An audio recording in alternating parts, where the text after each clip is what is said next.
ডাকিরে বান্দা প্রাণে বড়িয়া হায়রে প্রাণ বড়িয়া ডাকিলে রে বান্দা প্রাণে বড়িয়া ডাকিলে রে বান্দা রোহনা করব মাইরানা তোরে নবী মেরাজে তিন জানাওয়া দয়াল প্রভু দিলেন মেরাজ দয়াল প্রভু দিলেন মেরাজ মুমিনের লাগিয়া আল্লাহ আল্লাহ আল্লাহ আল্লাহ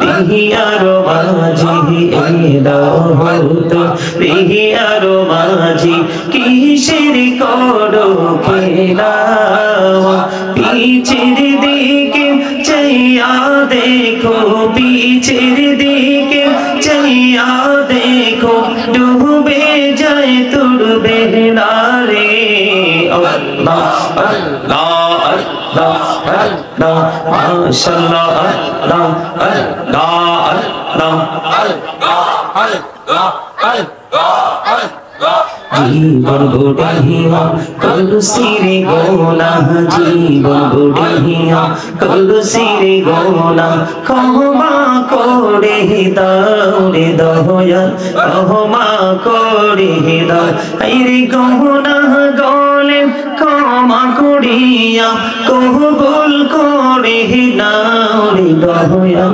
কবুল করে নাও আল্লাহ আল্লাহ আল্লাহ আল্লাহ আল্লাহ লা ইলাহা ইল্লাল্লাহ মুহাম্মাদুর রাসূলুল্লাহ সাল্লাল্লাহু আলাইহি ওয়াসাল্লাম। উপস্থিত সম্মানিত উলামায়ে কেরাম, আমন্ত্রিত অতিথিবৃন্দ, দাড়িপাকা আমার মুরব্বী বাবারা, যুবক ভাইয়েরা, পর্দানিশী আমার মা বোনেরা, বিশেষ করে আজকে পবিত্র ঈদ মিলাদুন নবী সাল্লাল্লাহু আলাইহি সাল্লাম উদযাপন উপলক্ষে মরহুম ইদ্রিস আলীর স্মরণে 16তম বার্ষিক ওয়াজ ও দোয়া মাহফিলের আয়োজন করা হয়েছে। যারা আজকে টাকা দিয়ে, পয়সা দিয়ে, অর্থ দিয়ে, বুদ্ধি দিয়ে, শ্রম দিয়ে, সার্বিক সহযোগিতার মাধ্যমে এই জান্নাতের বাগান সাজিয়েছেন, সকলের প্রতি আমার আন্তরিক সালাম। আসসালামু আলাইকুম ওয়া রাহমাতুল্লাহি ওয়া বারাকাতুহু। আপনারা কি মাহফিলে আসতে পেরে, বসতে পেরে খুশি না? সবাই দুরুদের সময়, জিকিরের সময় যে আওয়াজ আসছে, এটা তো অসুস্থ মানুষের মতো।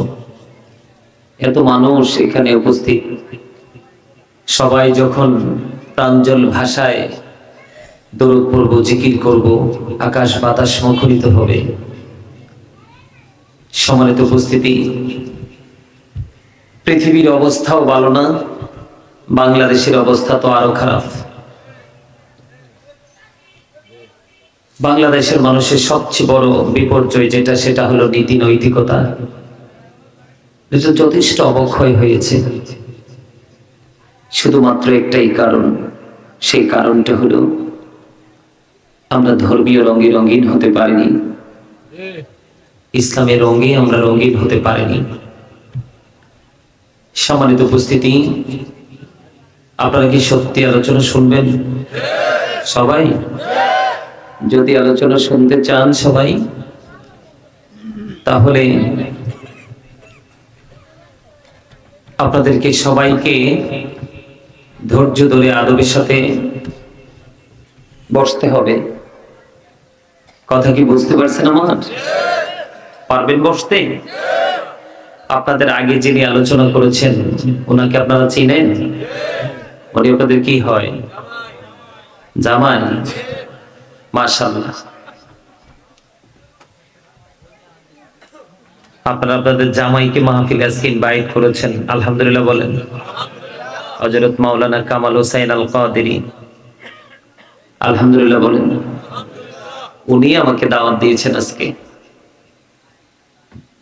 অনেক বেশি ব্যস্ততা, অনেক বেশি পেরেশানি, সবকিছু মোকাবেলা করে তারপরে আপনাদের এখানে এসেছি। কিছুক্ষণ আলোচনা শুরু করব, তবে আপনাদেরকে আলোচনা শুনতে হবে একটু ধৈর্য ধরে মন দিয়ে। কারণ আপনি যেখানেই থাকেন, যে অবস্থায় থাকেন, মৃত্যু কিন্তু আপনাকে ছাড়বে না। ছাড়বে? আপনাকে আমাকে মৃত্যুবরণ করতেই হবে। যেহেতু মৃত্যুবরণ আমাদেরকে করতে হবে, সে মৃত্যুর জন্য প্রস্তুতিও আমাদের রাখতে হবে। সম্মানিত উপস্থিতি, এই জায়গাগুলো হলো এই যে আজকে আমরা এই জান্নাতের বাগানে শীতের মধ্যে ম্যাক্সিমাম মানুষ ঘরে, আর আপনারা আমরা যারা উপস্থিত হয়েছি জান্নাতের বাগানে, আমরা কিন্তু ঘরে যারা আছে তাদের চাইতে ব্যতিক্রম। আজকে কিন্তু এই গ্রামের মানুষের, আপনার বোয়ারি পূর্বপাড়া গাজীবাড়ি জামে মসজিদের ময়দানে আজকের এই মাহফিল, এই বোয়ারি গ্রামের মানুষের আজকে কিন্তু ঘুমানোর কথা না। এই মুহূর্তে জান্নাতের বাগান, চারপাশে রহমতের ফেরেশতারা বেষ্টনী দিয়েছেন। আজকের এই দিন, এই মুহূর্তে আপনাদের ঘুমানোর কথা নয়। আজকে সবার উচিত ছিল এই জান্নাতের বাগানে উপস্থিত থাকা। কারণ আল্লাহ রাব্বুল আলামিন আপনাকে আমাকে যে নিয়ামত দিয়েছেন, এর মধ্যে জীবনের সময় হলো একটা নিয়ামত। কি? জীবনের সময় একটা নিয়ামত। আল্লাহ রাব্বুল আলামিন আমাদের কাছ থেকে সব হিসাব নেবে, তার মধ্যে সময়ের হিসাবটা নেবে খুব কড়াকড়ি ভাবে। আমরা কিন্তু বুঝতে চাই না, শিখতে চাই না, জানতে চাই না যে আসলে পৃথিবীটা কতটুকু সময়ের মধ্যে সীমাবদ্ধ, অথবা পৃথিবীটা যতটুকু সময়ের মধ্যে সীমাবদ্ধ, কিন্তু আপনার আমার জীবনটা কতটুকু সময়ের মধ্যে সীমাবদ্ধ। আপনি আমি কতদিন পৃথিবীতে থাকবো, এই ভাবনা কি আমাদের মাঝে আছে? নাই। কেন নাই জানেন? এই ভাবনাটা আমাদের মধ্যে না থাকার অন্যতম কারণ হলো আমরা অনেক বেশি পৃথিবী লোভী। আল্লাহ কিন্তু পৃথিবী লোভ করতে নিষেধ করেননি। পৃথিবী আমাদেরকে গিফট করেছেন। আল্লাহ রাব্বুল আলামিন কি করেছেন? আমাদের জন্য পৃথিবীটা একটা নিয়ামত। পৃথিবীর যে অংশটা আপনার ভালো লাগে, আপনি সেই অংশটাকে গ্রহণ করে নেন, সমস্যা নেই।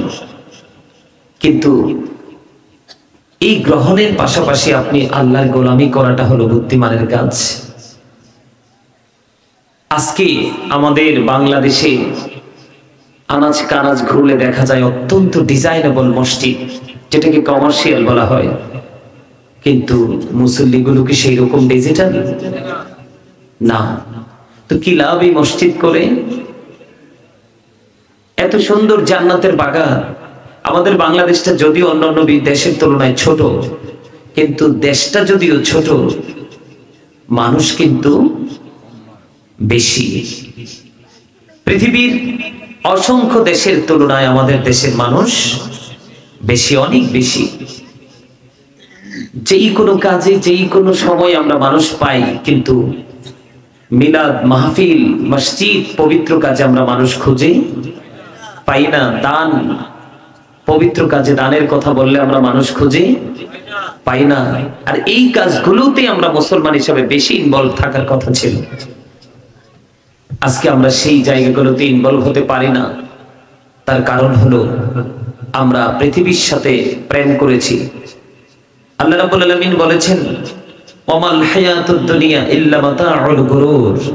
এই দুনিয়ার জীবন, এই পৃথিবীর জীবন, এই হায়াতটা একটা ধোঁকা। বলেছেন কে? আল্লাহ। আমার দিকে তাকান। আপনারা কেউ ভোট খাচ্ছেন, কেউ বাদাম খাচ্ছেন, কেউ আবার একজন আরেকজনের দিকে তাকাচ্ছেন। আসলে কি বলবো, কোন দিক নিয়ে আলোচনা করব? মানুষ তো শুধু চামড়ায়, এই মাথা থেকে পা পর্যন্ত এটুকুই মানুষ। আসলে যে এটার ভিতরে আরো মানুষ আছে, মানুষ কিন্তু সেইটা জানে। আপনারা কি মনে করেন পা থেকে মাথা পর্যন্ত যে বডিটা, এটাই মানুষ? এটার ভিতরে আরেকটা মানুষ আছে। সেই মানুষটা কখন আসলো সেটাও আপনি আমি কেউ জানি না, আবার কখন চলে যাবে সেটাও আপনি আমি জানি না যে যতক্ষণ পর্যন্ত আছে ততক্ষণ পর্যন্তই আপনি আমি আছি, আবার যখনই পাখিটা চলে যাবে তখন কিন্তু I am dead, you are dead. আপনি আমি আমরা সবাই মৃত। কথা বলেন না কেন? মৃত না? মৃত্যুবরণ করার পরে মানুষ কোথায় যায়? কবরে। আমার দিকে তাকান, কোথায় যায়? কবরে। কোরআন শরীফের 19 পারা সূরা শুআরা 88 নম্বর আয়াতে আল্লাহ বলেছেন, ইয়াউমা লা ইয়ানফাউ মালু ওয়ালা বানুন। আপনার কিয়ামতের দিন, কাল হাসরের দিন আপনার ধন সম্পদ সন্তান সন্ততি কিচ্ছু কাজে আসবে না। তো কিসের জন্য অর্থ সঞ্চয় করছেন? কার জন্য সন্তানকে মানুষ করছেন? এগুলো যদি আপনার কাজেই না আসে। Stop your mouth everybody. সকলের জবানকে বন্ধ রাখতে হবে। You listening my lecture very attentively. সবাইকে আমার কথা মন দিয়ে শুনতে হবে। ভালো না লাগলে I say go to your seat out of sight. বাসায় চলে যাবেন। আমি কখনোই অসংখ্য মানুষ প্রত্যাশা করি না, কারণ অসংখ্য মানুষ প্রত্যাশা করে লাভ হবে কি? যে যদি সে এই জায়গাটাকে না বুঝে, এই জায়গাটা কি, এই জায়গাটা কি, আমি মানুষটা কি, এটাই যদি বুঝতে না পারে, তাহলে এই জায়গাতে এই মানুষ দিয়ে আমার কোনো লাভ নাই। তো আমার কথা কি আপনারা বুঝেন? জান্নাতে তো সবাই যেতে পারবে না, হাজারে একজন টিকবে। হাজারে কয়জন টিকবে? 999 জন জাহান্নামী হবে। যে একজন জান্নাতি হবে, ওই রকম একজনই তো দরকার, যে কথাগুলো বলবো আর ব্রেইনে সেট আপ দিবে, আগামী কালকে থেকে সে কথা আর বাস্তবতা সে দেখাতে থাকবে। ওই মানুষই তো প্রয়োজন। বাচ্চা 60টা জন্ম দিয়ে লাভ কি যদি মানুষ বানাতে না পারেন? আর একটা হলে মন্দ কি যদি মানুষের মতো মানুষ হয়? কথা কি বুঝে আসে আমার? আমি এখানে এসেছি আপনাদেরকে দিন সম্পর্কে ইনস্ট্রাকশন দিতে, উপদেশ দিতে, টিচিং দিতে। ইসলাম is not only a religion but also complete code of life. পরিপূর্ণ এবং পূর্ণাঙ্গ জীবন ব্যবস্থা রয়েছে ইসলামে। কারণ ইন্না দীনা ইনদাল্লাহিল ইসলাম। ইসলাম হলো আল্লাহর মনোনীত ধর্ম। আমার কথা আপনারা বুঝেন? সম্মানিত উপস্থিতি, এই যে অবাক হলাম, আমি দরুদ পড়তেছি, আপনারা ভোট বাদাম খাচ্ছেন। এটা কি ভোট খাওয়ার জায়গা? বাদাম খাওয়ার জায়গা? আশ্চর্য লাগলো আমার কাছে। এইভাবে পৃথিবীতে কতদিন টিকিয়ে রাখা যাবে? পৃথিবীটাকে টিকিয়ে রাখা যাবে? আপনাকে আল্লাহ, আমাকে আল্লাহ কেন পাঠাইছে? একবার কি গবেষণা করেছেন? একবার কি চিন্তা করেছেন? কেনই বা পৃথিবীতে পাঠালেন? আবার কেনই বা নিয়ে যাবেন? আবার কেনই বা কবরের পরে আবার একটা নতুন জীবন শুরু হবে, যেই জীবনের শুরু আছে শেষ, জীবন আছে মরণ নেই। কথা কি বুঝে আসে? একবার কি গবেষণা করছেন? যে দুর্গুণ আমার আল্লাহ মাফ করে দেয়। আরে জোরে বলুন না সুবহানাল্লাহ। বন্ধুরে আমার, হাদিস কানে এসেছে দায়রামি শরীফের মধ্যে। হাদিসের রাবী হলেন হযরত আনাস রাদিয়াল্লাহু তাআলা আনহু। তিনি বলে দিয়েছেন, আপনার আমার প্রাণের নবী তিনি বলে দিয়েছেন, কেউ যদি নবীকে ভালোবেসে প্রতিদিন যদি 1000 বার যদি দরুদ পড়তে পারে রে, আমার নবী বলেছেন প্রতিদিন যদি 1000 বার দরুদ পড়তে পারে, সে জান্নাত না দেখা পর্যন্ত তার মরণ হবে না। কতবার? কতবার বলেছে কে? আল্লাহর হাবিব। সেই যেই দরুদ পড়লে প্রেম নিয়ে জান্নাত দেখে মৃত্যুবরণ করা যাবে, আল্লাহর হাবিব তিনি বলেছেন, সেই দরুদ পড়েছি আপনারা বুট খেয়েছেন, বাদাম খেয়েছেন। অবাক লাগে। কেন জানেন? কারণ শিক্ষা তো নাই। যেই প্রকৃত শিক্ষাটা আমাদের মধ্যে থাকা দরকার, সেই শিক্ষার ছোঁয়া তো আমাদের মধ্যে নেই। আমাদের মধ্যে এমন শিক্ষা আছে যে শিক্ষা আমাদের সমাজকে কলুষিত করবে, জাতিকে ধ্বংসের দিকে নিয়ে যাবে, কবরের জীবনটা ফিউচারটাকে একেবারে অন্ধকার করে দিবে। ওই শিক্ষাটা আমাদের মধ্যে আছে, যেই শিক্ষা মানুষকে মানুষ হিসেবে রূপান্তরিত করতে পারে, সমাজকে সুন্দর সমাজ গঠন করতে সহযোগিতা করে, একটা মানুষকে অন্ধকার জগৎ থেকে আলোর দিকে ফিরিয়ে আনতে সাহায্য করে। সেই শিক্ষা আমাদের কাছে নেই। আর সেই শিক্ষাটা যার কাছে পাওয়া যায়, আমরা তার সাথে প্রেমও করতে জানি না। আপনারা কিভাবে বাড়িতে বসে আছেন আমার কাছে অবাক লাগে। আল্লাহ বলতেছে, join with my dear people, come to my paradise. Allah বলতেছেন, join with my dear people, come to my paradise, ফাদখুলি ফি ইবাদি ওয়াদখুলি জান্নাতি। আল্লাহ রাব্বুল আলামিন বলে, তোমরা আমার প্রিয় লোকেদের সাথে যুক্ত হও আর আমার জান্নাতে চলে আসো। এই প্রিয় লোকগুলো কারা? হক্কানি আলেম এবং হক্কানি আল্লাহর ওলিরা। আজকে সেই মানুষগুলোকে ভালোবাসতে জানে না মানুষ। ভালোবাসতে জানে সিনেমার নায়ককে, যার স্রোতে আসবে শয়তান ঈমান নষ্ট করার সময়, মৃত্যুর সময়।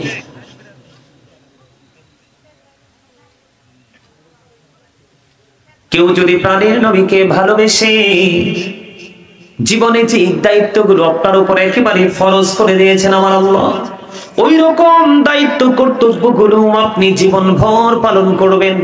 পালন করতে করতে করতে করতে করতে করতে বন্ধু, ওই পালনের মাঝামাঝি ফাঁকে ফাঁকে যেটুকু সময় পাবেন, প্রাণের নবীকে ভালোবেসে বেশি দুরূদ সালাম পড়বেন।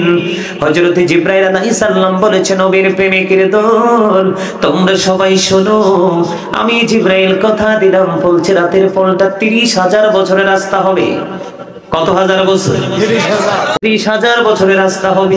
চুলের চাইতে চিকন হবে, হীরার চাইতে ধার হবে, উপর দিক দিয়ে আগুন জ্বলন্ত থাকবে, নিচের দিক দিয়ে আগুন উদিত থাকবে। এমন ভয়ঙ্কর পরিস্থিতিতে আমি জিবরাইল কথা দিলাম, প্রাণের নবীকে ভালোবেসে জীবন ভর যদি দুরূদ সালাম দিতে পারো, আমি জিবরাইল কথা দিলাম রে, ওই 30,000 বছরের রাস্তা পৌঁছে রাতের ফলটা আমি পার করে দিব। সুবহানাল্লাহ তো বলতে পারেন না। খাবারে লবণ না দিলে কি খাবার খাইতে পারে? কেন? স্বাদ লাগে না। আমার চাচা ঠিক কথা বলেছেন, খাবারে লবণ না দিলে যেমনি খাবারটা মজা হয় না, আর মজা না হলে যেমনি খাওয়া যায় না, ঠিক তেমনি আল্লাহ রাসূলের প্রেমিক হতে না পারলে আপনার কাছে জীবনে কোনোদিন কোনো সময় আমল মজা লাগবে না। আর আমল যদি মজা না লাগে তাহলে আপনি করবেন কেন? মানুষ তো যেই করে একটা কাজ করে, এটা থেকে স্বাদ পাইলেই তো করে, স্বাদ না পাইলে কিন্তু কিছু করে না, ঠিক না? তো একটু দয়া করে প্রেমিক হওয়ার চেষ্টা করেন। কারণ আগের যুগের মানুষের হায়াতের তুলনায় এখনকার মানুষের হায়াত একেবারেই কম। আগেকার যুগের মানুষের সুস্থতার তুলনায় এখনকার মানুষের সুস্থতা নেই বললেই চলে।